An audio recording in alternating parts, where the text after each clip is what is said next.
اعوذ باللہ من الشیطان الرجیم بسم اللہ الرحمن الرحیم الحمد للہ رب العالمین الرحمن الرحیم اللہم صلی علی محمد وعلی آل محمد رب اشرح لی صدری ویسر لی امری واحلل عقدۃ من لسانی یفقہوا قولی. السلام علیکم ورحمۃ اللہ وبرکاتہ. الحمدللہ لاسٹ ٹائم ہم لوگوں نے سورہ نساء کی آیت نمبر 23 تک ترجمہ اور تفسیر کیا تھا. آج ہم آیت نمبر 24 سے ترجمہ اور تفسیر کریں گے. آیت نمبر 24 کا ترجمہ ہے: اور حرام کی گئیں شوہر والی عورتیں مگر وہ جو تمہاری ملکیت میں آ جائیں. اللہ تعالیٰ نے یہ احکام تم پر فرض کر دیے ہیں اور ان عورتوں کے سوا اور عورتیں تمہارے لیے حلال کی گئیں کہ اپنے مال کے مہر سے تم ان سے نکاح کرنا چاہو برے کام سے بچنے کے لیے، نہ کہ شہوت رانی کرنے کے لیے. اس لیے جن سے تم فائدہ اٹھاؤ انہیں ان کا مقرر کیا ہوا مہر دے دو، اور مہر مقرر ہو جانے کے بعد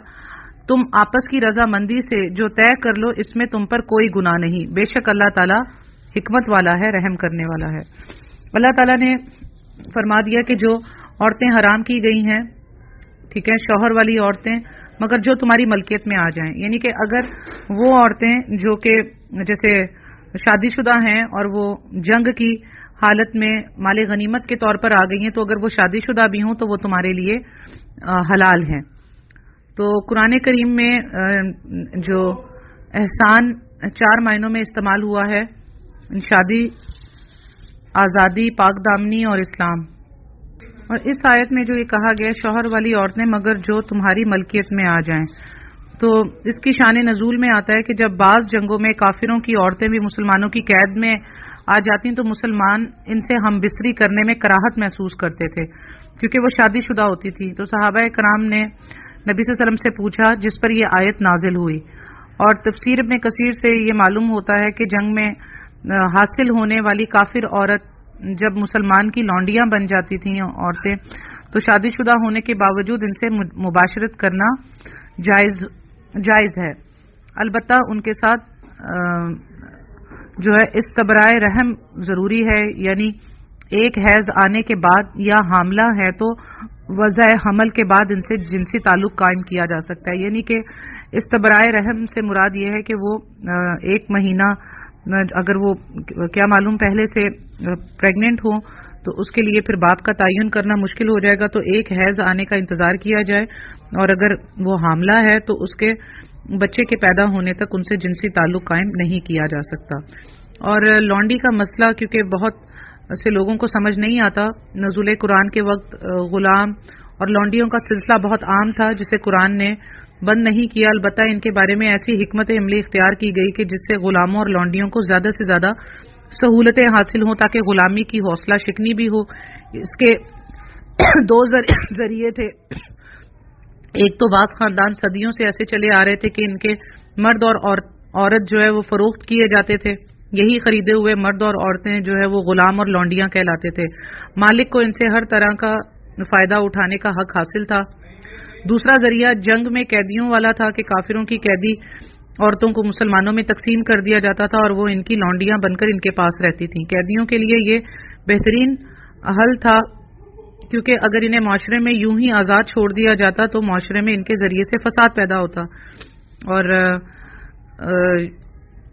اس معاملے میں کافی کتابیں بھی ہیں. کتاب الرقاق فی الاسلام، اسلام میں اس میں جو ہے اس کے معاملے میں کافی بحث و مباحثہ کیا گیا ہے، اس سے بھی انسان یہ معاملہ جان سکتا ہے. بہرحال مسلمان شادی شدہ عورتیں تو ویسے ہی حرام ہیں، لیکن کافر عورتیں بھی حرام ہی ہیں، الا یہ کہ وہ مسلمانوں کی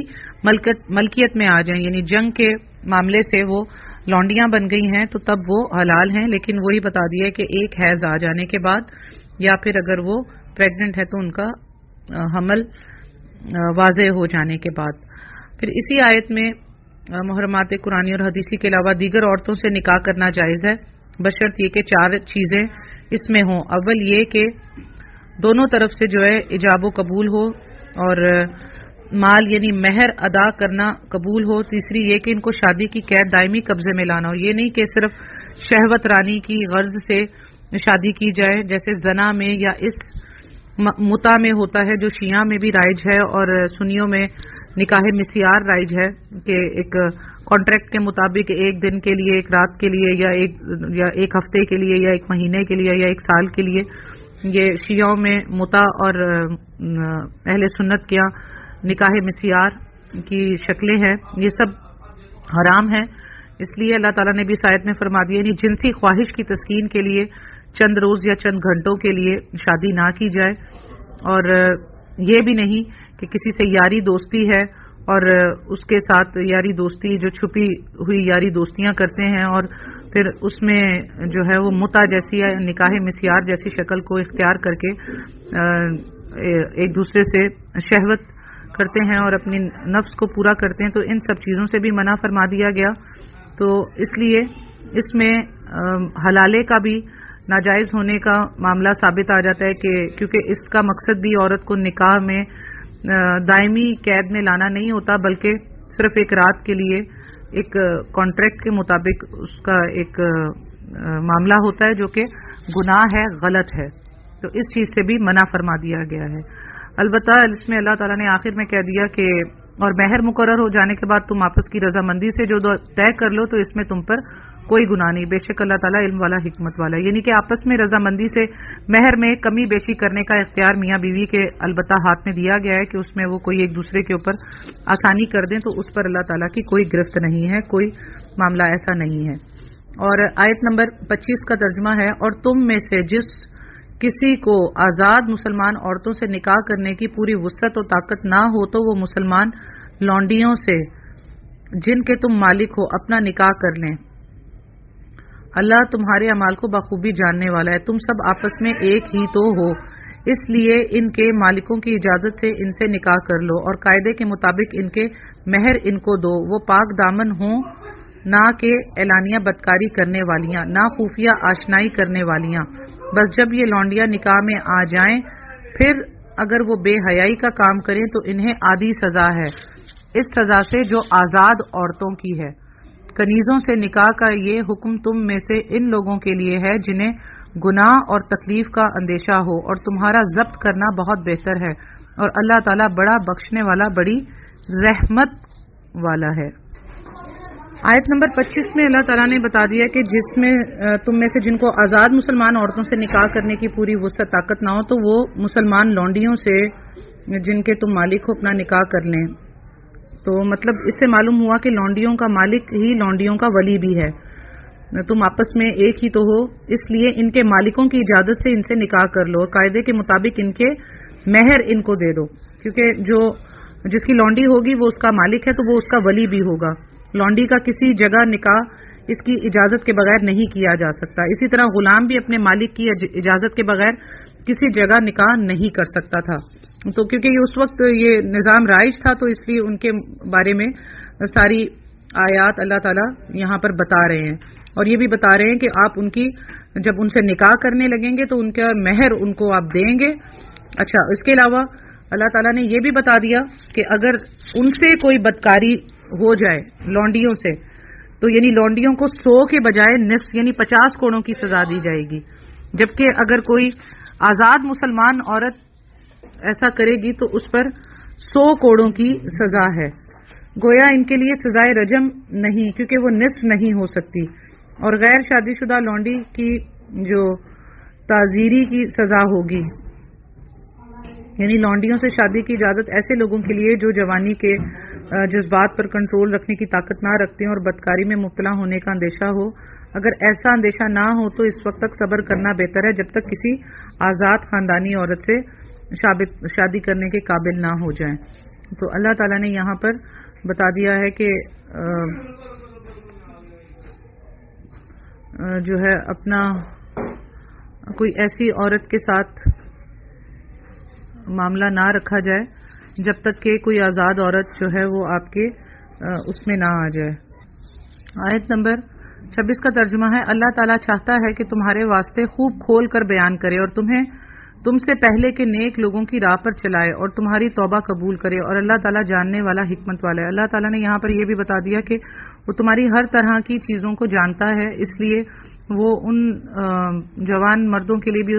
اللہ نے یہ آیت کے ذریعے بیان کر دیا کہ اگر تم کسی نکاح کسی آزاد مسلمان عورت سے نکاح نہ کر سکو، کیونکہ وہ ظاہر سی بات ہے آزاد مسلمان عورتیں ہوتی تھیں اور اپنے مہر بھی ان کے بہت زیادہ تگڑے ہوتے تھے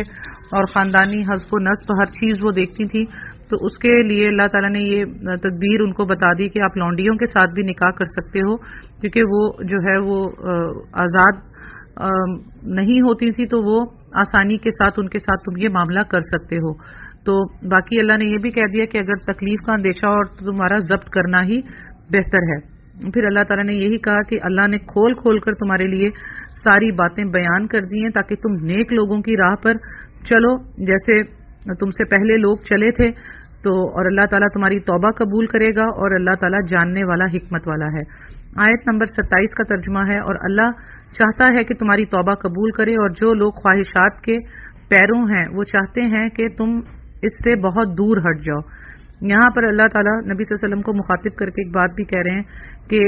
اللہ تعالیٰ جو چاہتا ہے کہ وہ توبہ کرنے والوں کی توبہ قبول کرے، جو بھی توبہ کرتا ہے تو اللہ اس کی توبہ کو قبول کرے، لیکن جو لوگ اپنی خواہشات کے غلام ہیں وہ چاہتے ہیں کہ نبی صلی اللہ علیہ وسلم آپ بھی ان کی روش پہ چلنا شروع کر دیں اور اللہ کے احکامات سے دور ہٹ جائیں۔ تو اللہ تعالیٰ یہاں پر نبی صلی اللہ علیہ وسلم کو خبردار کر رہے ہیں کہ آپ ان کی کسی بھی خواہشات کو نہیں اپنائیے گا۔ آیت نمبر 28 کا ترجمہ ہے، اللہ چاہتا ہے کہ تم سے تخفیف کر دے کیونکہ انسان کمزور پیدا کیا گیا ہے۔ اچھا، اس کمزوری کی وجہ سے کہ اس کے گناہ میں مبتلا ہونے کا خدشہ زیادہ ہوتا ہے انسان کے، تو اس لیے اللہ تعالیٰ نے ممکن آسانیاں اسے فراہم کی ہیں۔ انہی میں سے لونڈیوں سے شادی کی اجازت بھی ہے۔ بعض نے اس ضعف کا تعلق عورتوں سے بتایا، یعنی عورت کے بارے میں کمزور ہے، عورت کے معاملے میں ایک آدمی کمزور ہوتا ہے، اس لیے عورتیں بھی باوجود نقصان عقل کے اس کو آسانی سے اپنے دام میں پھنسا لیتی ہیں۔ تو اللہ تعالیٰ نے یہاں پر ہر چیز سے خبردار بھی کر دی ہے، اور اللہ تعالیٰ چاہتا ہے کہ تم گناہوں سے بچو کیونکہ تم کمزور پیدا کیے گئے ہو، اور اس طرح کی ساری چیزوں سے اللہ تعالیٰ نے بچا کر انسان پر ایک رحم بھی کیا ہے۔ آیت نمبر 29 کا ترجمہ ہے، اے ایمان والوں،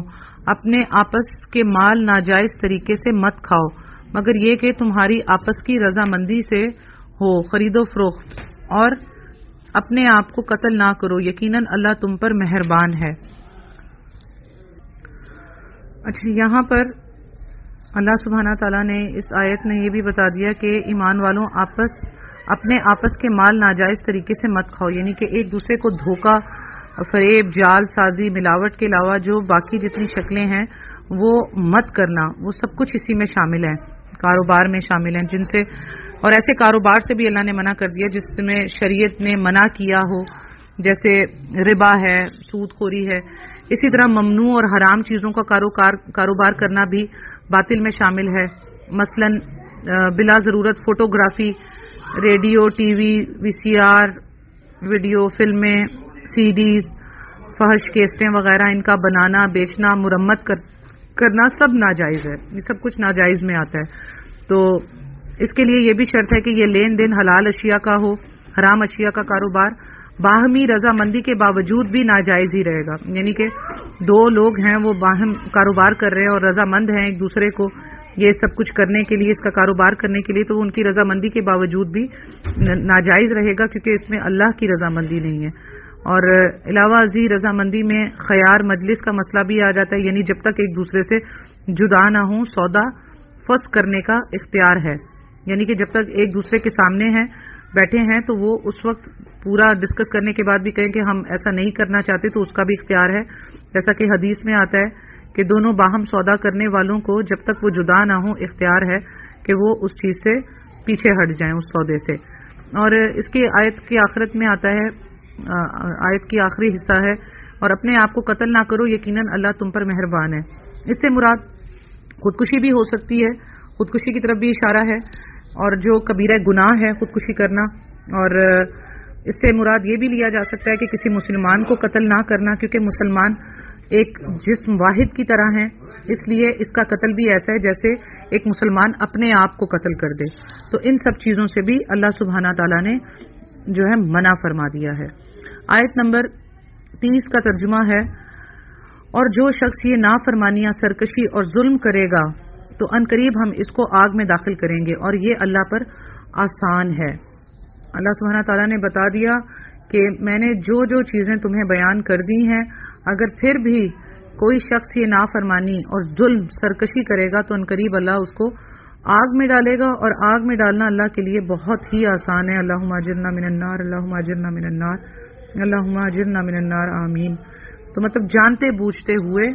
کیونکہ یہ کوئی بھی کرے گا یہ کام تو جانتے بوجھتے ہوئے کرے گا، تو اللہ تعالیٰ نے کہہ دیا ہے کہ جانتے بوجھتے ہوئے جو یہ کام کرے گا تو اس کے لیے پھر اللہ کا عذاب ہے۔ آیت نمبر 31 کا ترجمہ ہے، اگر تم ان بڑے گناہوں سے بچتے رہو گے جن سے تم کو منع کیا جاتا ہے تو ہم تمہارے چھوٹے گناہ دور کر دیں گے اور عزت و بزرگی کی جگہ داخل کریں گے۔ اچھا، اب یہاں پہ کبیرہ گناہ کی تعریف میں اختلاف ہے۔ بعض کے نزدیک وہ گناہ ہیں جن پر حد مقرر ہے، بعض کے نزدیک وہ گناہ جس پر قرآن میں یا حدیث میں سخت وعید یا لعنت آئی ہے۔ بعض کہتے ہیں ہر وہ کام جس سے اللہ نے اور اس کے رسول صلی اللہ علیہ وسلم نے منع کیا ہے، اور حقیقت یہ ہے کہ ان میں سے کوئی ایسی بات جو کہ اللہ اور اس کے رسول کے سامنے بری ہو تو وہ گناہ میں شامل ہوتی ہے، کوئی ایک بات بھی کسی گناہ میں پائی جائے تو وہ کبیرہ ہے۔ احادیث میں مختلف کبیرہ گناہوں کا ذکر بھی ہے جنہیں بعض علماء نے ایک ہی کتاب میں جمع بھی کی ہے۔ البتہ اصول یہاں پر یہ بیان کیا گیا ہے کہ جو مسلمان کبیرہ گناہوں مثلا شرک، حقوق والدین، جھوٹ وغیرہ سے اجتناب کرے گا تو ہم اس کے صغیرہ گناہ بھی معاف کر دیں گے۔ اور سورہ نجم میں یہ بھی مضمون بیان کیا گیا ہے، البتہ وہاں کبائر کے ساتھ فواحش، بے حیائی کے کاموں سے بھی اجتناب کو بھی صغیرہ گناہوں کی معافی کے لیے ضروری قرار دیا گیا ہے۔ صغیرہ گناہوں پر اصرار و امداد بھی صغیرہ گناہوں کو کبائر بنا دیتے ہیں۔ اسی طرح اجتناب کبائر کے ساتھ احکام و فرائض، اسلام کی پابندی اور عمل صالح کا اہتمام بھی نہایت ضروری ہے۔ تو صحابہ کرام نے جو ہے شریعت کے اس مزاج کو سمجھ لیا تھا، اس لیے انہوں نے صرف وعدہ مغفرت پر ہی تکیہ نہیں کیا بلکہ مغفرت و الہی کے یقینی جو اصول تھے ان کی تمام باتوں کو جانچتے تھے اور پڑتال کرتے تھے کہ واقعی یہ گناہ کبیرہ ہے یا گناہ صغیرہ ہے، تو وہ ہر طرح کے گناہوں سے بچنے کا اہتمام رکھتے تھے۔ تو اللہ تعالیٰ نے یہ فرما دیا کہ جیسے تم بڑے بڑے گناہوں سے بچو گے تو ہم تمہارے چھوٹے گناہوں کو دور کر دیں گے، اور بڑے گناہوں میں سب سے نمبر پہلا جیسے کہ آتا ہے شرک کا ہے، اور پھر جو ہے اس کے بعد قتل کا ہے، والدین کی نافرمانی ہے، اور بیوی کے حقوق ادا نہ کرنا ہے، اور اسی طرح بیوی پر شوہر کے حقوق ادا نہ کرنا ہے، اولاد کے حقوق ادا نہ کرنا ہے، یعنی حقوق العباد کا بہت زیادہ اس میں معاملہ آتا ہے، جو قطع رحمی بہت بڑا گناہ کبیرہ ہے، اور شراب مسلسل پیتے رہنا یہ بھی گناہ کبیرہ میں آتا ہے، اور قتل کرنا تو جیسا کہ بہت ہی بڑا گناہ ہے، اور جھوٹ بولنا گناہ کبیرہ میں آتا ہے، کیونکہ جھوٹ کو بہت کنڈیم کیا گیا ہے احادیث میں بھی اور قرآن میں بھی۔ تو ایسی چیزوں سے بچتے رہیں، خیانت سے بچیں، امانت داری ہو، اور کیا کہتے ہیں وعدہ خلافی نہ ہو، تو یہ چیزیں جیسے کسی سے معاہدہ کیا ہے اور اس کے اوپر بات ہے، تو یہ سارے ایسے معاملات ہیں کہ جن کے اوپر اگر آپ ان کو پامال کرتے ہیں تو یہ باقاعدہ گناہ کبیرہ میں آ جاتے ہیں۔ تو ان چیزوں سے اگر انسان بچتا رہتا ہے، بے حیائی اور فواحش سے بھی، یہ بھی گناہ کبیرہ میں آ جاتے ہیں، ان سے بچے۔ اس کے علاوہ جو کوئی چھوٹی موٹی چیزوں پر انسان سے گناہ سرزد ہو جاتے ہیں، اور اس کی تفصیل ہم پہلے بھی پڑھ چکے ہیں سورہ آل عمران میں بھی، کہ جب کسی مومن سے گناہ سرزد ہو جاتا ہے تو وہ اس گناہ پر اڑ نہیں جاتا بلکہ اللہ تعالیٰ سے فوراً توبہ استغفار کرتا ہے۔ تو اگر کوئی ایسا گناہ ہو جائے، بھلے وہ گناہ کبیرہ ہی کیوں نہ ہو، تو فوراً اس کے معاملے میں اللہ سے توبہ کرنے پر وہ گناہ اللہ تعالیٰ معاف کر دیتا ہے، بلکہ اس کو جب وہ توبہ پر قائم رہتا ہے انسان تو اس کو بلکہ اس گناہ کو بھی نیکیوں میں تبدیل کر دیتا ہے۔ تو چھوٹے چھوٹے گناہوں سے مراد یہ ہے کہ آپ نے بھولے سے کسی کا دل دکھا دیا، آپ کے منہ سے کوئی ایسی بات نکل گئی، یا کوئی نیند میں نماز قضا ہو گئی اور آپ نے اٹھ کر پڑھ لی، اور ایسی کوئی چیز آپ کے پاس امانت یا بھول گئے، اور اس طرح سے یعنی کہ یہ چھوٹے چھوٹے گناہ ہیں کہ کسی کو برا بھلا کہہ دیا اور پھر انسان کو پتہ چلتا ہے کہ میں نے یہ غلطی کی تھی، اللہ سے معافی مانگ لیتا ہے. تو اس میں معافی کا جو ہے وہ پہلو ضرور قابل نظر ہو کہ آپ کے دل میں اس چیز سے تکلیف ہو کہ آپ نے جو ہے وہ کوئی غلط کام کیا تھا، تو آپ کا کوئی رب ہے جو آپ کی پکڑ کرنے والا ہے، تو آپ اس سے معافی مانگے تو بے شک اللہ سبحانہ تعالیٰ آپ کو معاف کر دیتا ہے. اور اللہ تعالیٰ نے کہا کہ اگر تم بڑے گناہوں سے بچتے رہو گے تو تم کو ہم چھوٹے گناہ تمہارے دور کر دیں گے اور عزت و بزرگی کی جگہ داخل کریں گے. یعنی کہ اللہ تعالیٰ اس سے آپ کو عزت و بزرگی بھی عطا فرمائے گا اور آپ کا درجہ بھی بلند کرے گا، آپ کو علم بھی عطا کرے گا اور آپ کی محبت دوسرے لوگوں کے دلوں میں بھی داخل فرما دے گا. الحمدللہ آج ہم نے سورہ نساء کی آیت نمبر 31 تک ترجمہ اور تفسیر مکمل کی. اللہ تعالیٰ سے دعا ہے کہ جو کچھ بھی ہم نے پڑھا اللہ تعالیٰ اس کو صحیح طرح سمجھنے کی، اس پر عمل کرنے کی اور اس کو دوسرے لوگوں تک پہنچانے کی توفیق عطا فرمائے. آمین ثم آمین. وآخر دعوانا ان الحمد للہ رب العالمین. السلام علیکم ورحمۃ